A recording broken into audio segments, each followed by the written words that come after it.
So, welcome to the Leadersmith podcast. I have Brian Miller, a missionary in Colombia, back. And if you drink coffee, please listen to this episode because you can drink coffee and help homeless women, many who are in prostitution, get off the streets in Medellín, Colombia. Stay tuned.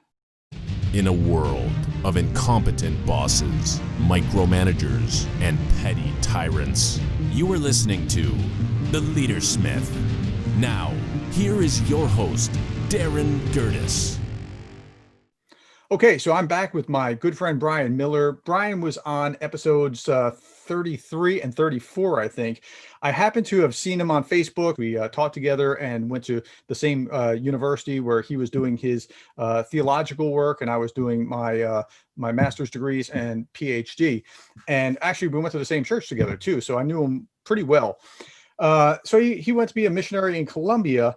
And Brian, I want you to tell people about what you did when you first got to Colombia, like what you were doing. Because I mean, I remember sitting in on one of your presentations and it was like just pulling at my heartstrings. Thank you, Darren. Thank you. And thank you for all you guys listening. I hope you're enjoying a good cup of coffee wherever you're at. I am. And yes, your question, I do see you're drinking some good coffee there. It's Colombian. Yeah. For your question, I think is, there was 4,000 kids used to live in the streets in Medellín, Colombia, between 6 and 18 years old. So I was part of a ministry, and we would go out and looking for kids on the streets and bringing them back to a home. And we worked with them Monday through Friday, just in the mornings. And from that group, the ones who really wanted to change, we took them to a home outside the city. In that city, we had a dairy farm, a carpentry shop, and there we just loved on those boys and we helped them know Jesus as their Lord and Savior. We gave them Christian psychology, Christian social workers, education, to be able to get them to get their high school diploma. And some of them we were able to send back to college. Well, not back to college, send them to college.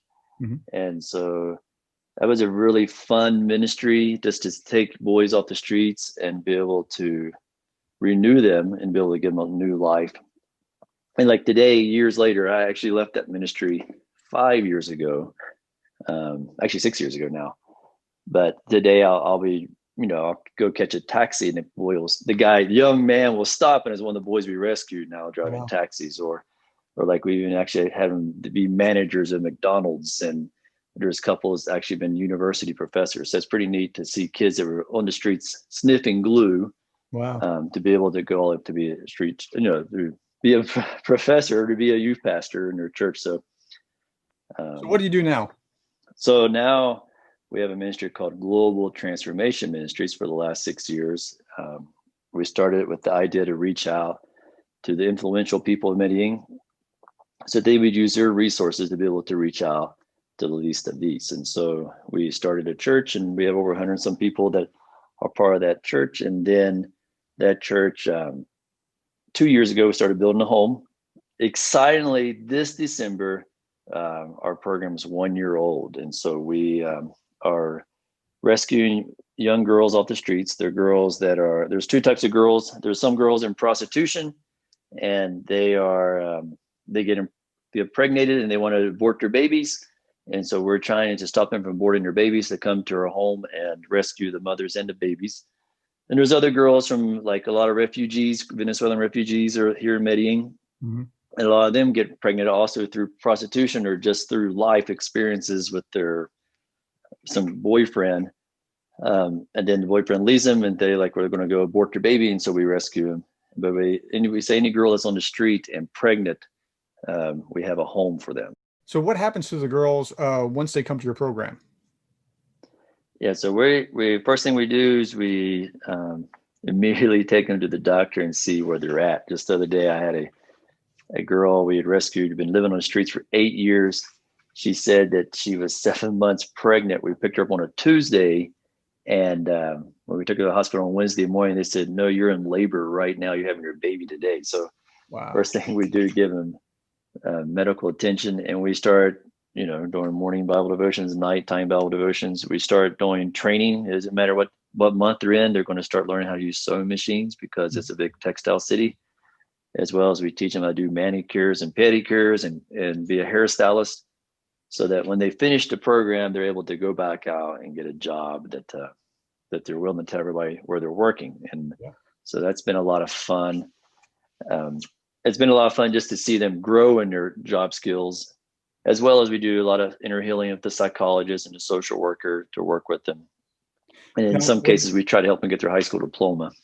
Yeah. Now, when I came across you, you were on Facebook talking about, completing some wing of the building or something for Casa Esther. And so that I found that intriguing. And that's why we did episode 33 and 34, where we were talking about what you're doing. And that was fun too, because, your stories about drug dealers and all kinds of things.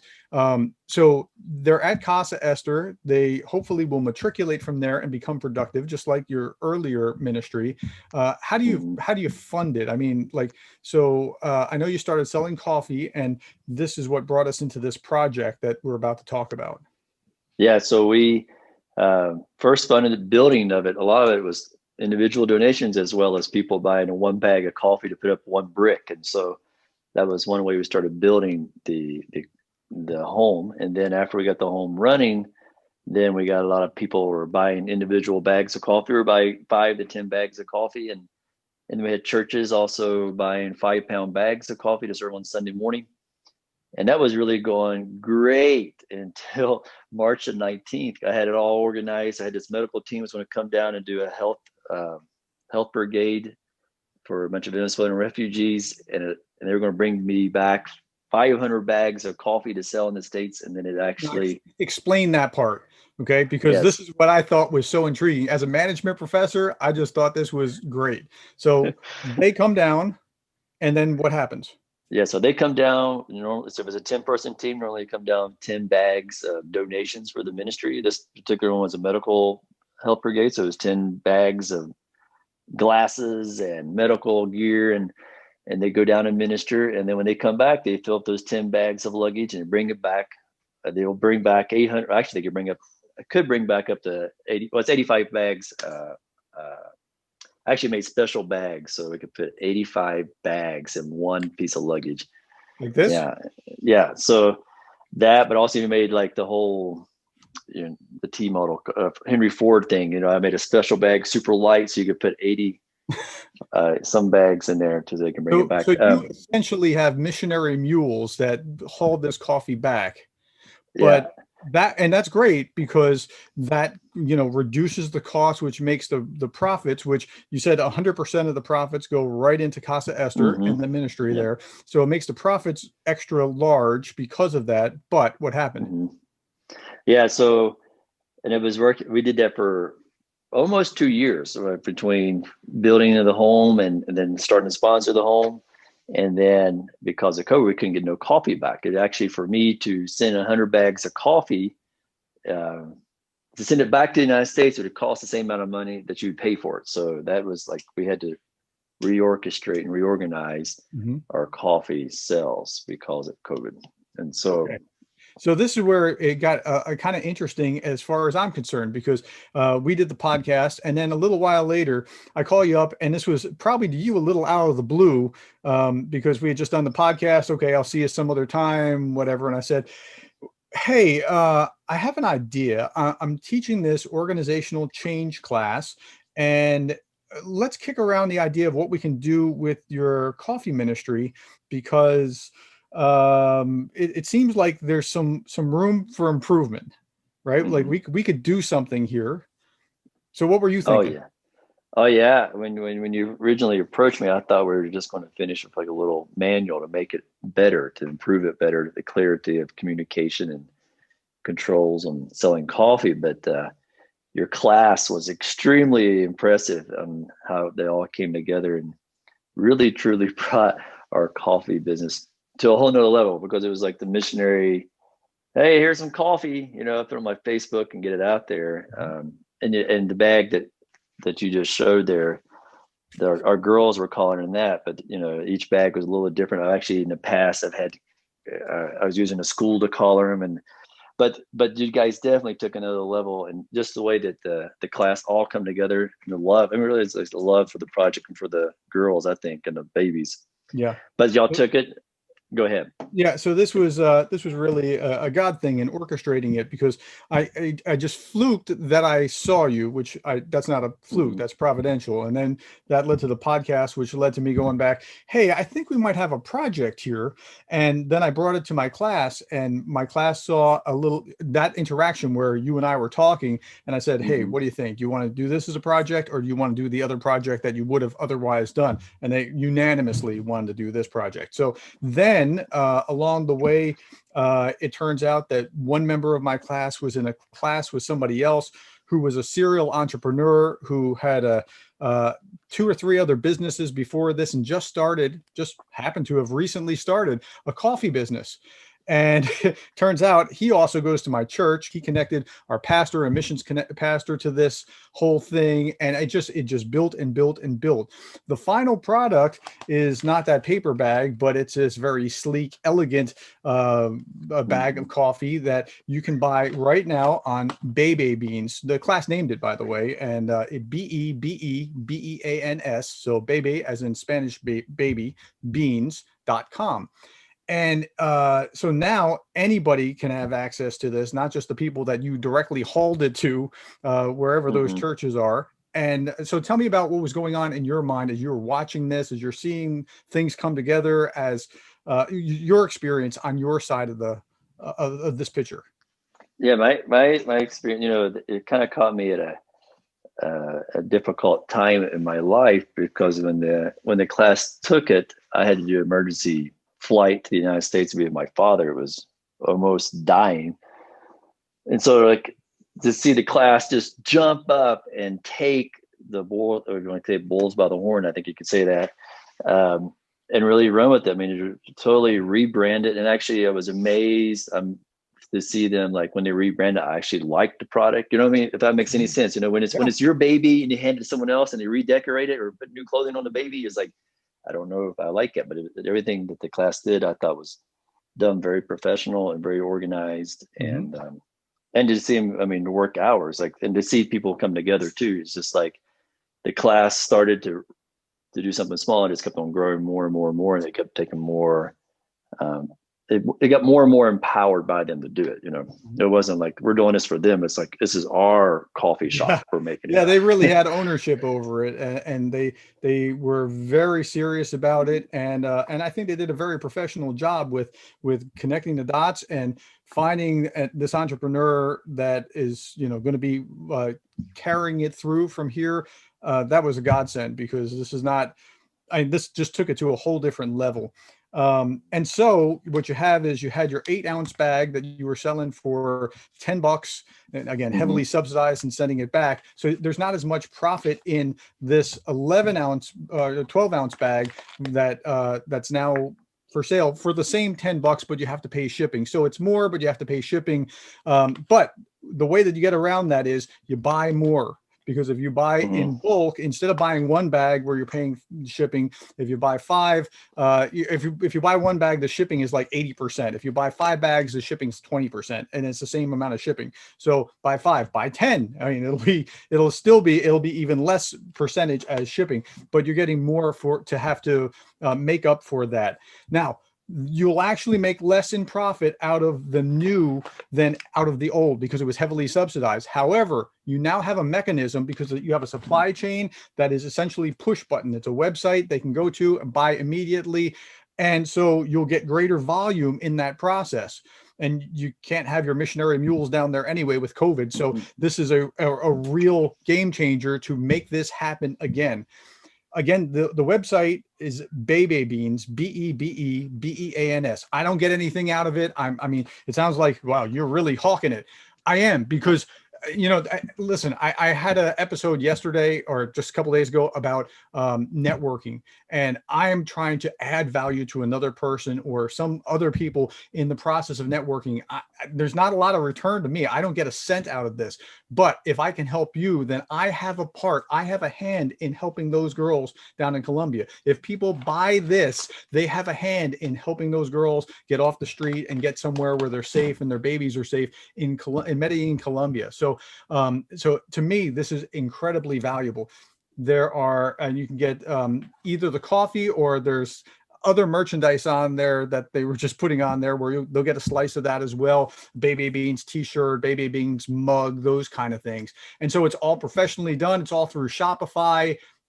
This guy that was the entrepreneur, Derek Hicks, I can't say enough good things about him. He knew what he was doing. He's done this before. He's put it together. Now we have a system. So that takes some burden off you from having to try to source it, mule it. I mean, oh, by the way, it's the same coffee. Tell me about the coffee, by the way.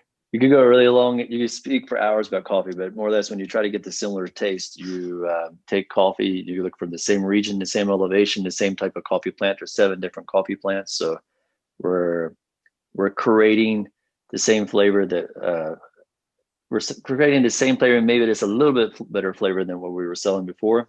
And it was a flavor that I taste tested throughout the United States, and people loved it. I actually did 3 years of taste testing different flavors until someone said, not someone, like everyone's like, you try it and I want more, I want more. So it is a very good tasting coffee. And I've heard the same thing. I've given gift cards of it already to people. And I'm telling you, so this is a way that you can have a hand in this ministry. If that's, if you want to have some impact somewhere, just changing where you're buying that from.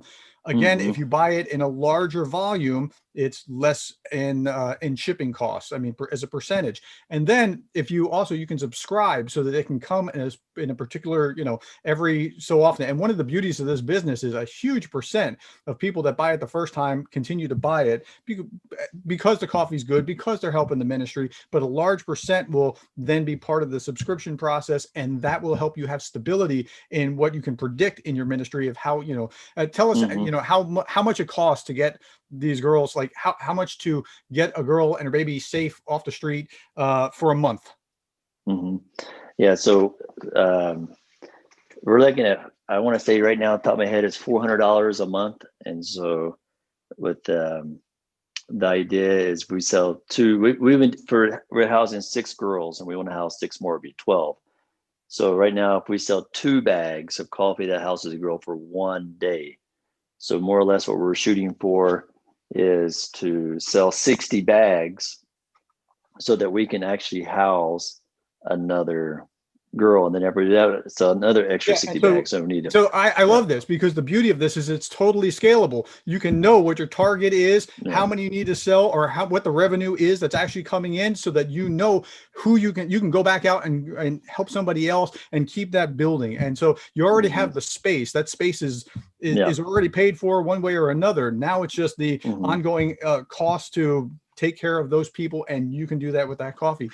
As a business professor, I thought this was the greatest thing ever because I see the beauty of business actually working in hand in hand with this great cause. Because I mean, you've been a social entrepreneur for the 20 years that you've been down there, working in various ministries, starting various churches, and I'm just really impressed with it. As I was thinking about this, I thought, there were 2 quotes that really came to mind. The first was Hudson Taylor, who was missionary to China, talked about God's work done God's way will never lack for God's provision. And now you're not lacking for God's provision because God touched me in this process, my class in this process, people listening to this in this process who are going to be supportive of that, right? And it's not like I was, looking for, let me go see who I can. No, this is just something that became providentially, you were in my path, that, God put in my path so that I saw that. And then we added and added and added and added. And that leads me to the other quotation. And usually I only have one quotation for contemplation in an episode, but the other one was General William Booth, the founder of the Salvation Army. And he said, "I'm not waiting for a move of God. I am a move of God." Like, that's right. It's a calling. And it's not, saying, no, I'm not going to listen to God. That's not it at all. He's saying, look, he called me. This is my purpose. I am the move. I am his arm. Same with this project, this business, applying this business management stuff to helping you get your supply chain in order so that you can serve more. That is, I am a move of God. The people that will be even drinking the coffee on the back end, they are that move of God that are we're all conspiring together to help you be effective in ministering to these women, because you're the pointy tip of the spear, and we can help you in the process. I used to say on the back of the coffee bags, you can savor the thought that you're helping a girl have her baby today. And Mhm. so I think that everyone has a calling, whether it's drinking our coffee or whether it is, loving on your neighbor. And well, you got to love on your neighbor no matter what, right? But we're all supposed to be working and be in God's presence. God's presence in us and dealing with us every moment and dealing with the ones around us. So, hey, I want to thank you for your time. I'll give you the last word. What else do you want us to know about anything related to Casa Esther, the coffee, what you're doing there, anything? On the last word, we are just celebrated our 1 year anniversary of having a home open, and it was really a joyful time. And me, just to think of all the different people that's helped build the home and help maintain it. But the end result, people said, "Oh, you must be so happy you've fulfilled the vision of building the home." I was like, "No, the vision is that these girls will find a job and have their own house and take care of their babies." And now, less than a year, well, 1 year after we've started the home, we have over 5 girls that are now living and providing for their babies, have their own apartment, and they have a good, worthy job. And so I'm very thankful for everyone Those are that's the come ones who have along. graduated from the program, and you have Yeah, another, how many in the home right now? we got 6 right now in the You have home. 6 now, 5 have Yeah, graduated, and you want to fill the yeah, place up and have as much, be as productive, if I can use that managerial term for God, as right. possible. Yeah. And I would just say, when you say what your last words, I think, my thing is, if you ever ask me what my last words is, like, love the Lord with all your heart, mind, and soul, whatever you're doing, and love each other as you love yourselves. I think that's a good last words, or a good words to wake up to every morning and go to bed every night thinking on. Mhm. So So, Brian, hey, I want to thank you for your time again to be on the podcast. And if you haven't listened to episodes 31 and 32 and you want to hear more of Brian's story, please do that. But please share this with friends, share this with anybody who would be interested in that coffee, because this is just such a great cause. I've told my class this, that there was a great quote by David Ogilvy, and he said that great marketing makes a bad product fail faster. And this is like the opposite, right? This is like the most incredible product I can think of. It's something that everybody is going to buy anyway. And when you buy it, you're supporting this mission, and you're a part of helping these girls get to safety, get what they need, get the skills training. And it's just such a great thing to be part of that. One of the things that's fascinating about this is that, you go to Starbucks and you're buying something and you're promoting all these causes that you might not be all that excited about promoting. Here, this is something that, I mean, it's almost like the Susan Komen for the Cure, where, like, there's nobody that's pro breast cancer. No, nobody's like that. There's nobody that's like, oh, it's terrible to get women out of prostitution and, save their babies. right. No, Mm-hmm. everybody can get behind that kind of cause, left, right, or center. And so there's something just brilliant about this. So thank you for your time. And I really appreciate you taking the time out of your very busy schedule in what you're doing, ministering to people, to come on the show. Thank you. May the Lord bless you guys.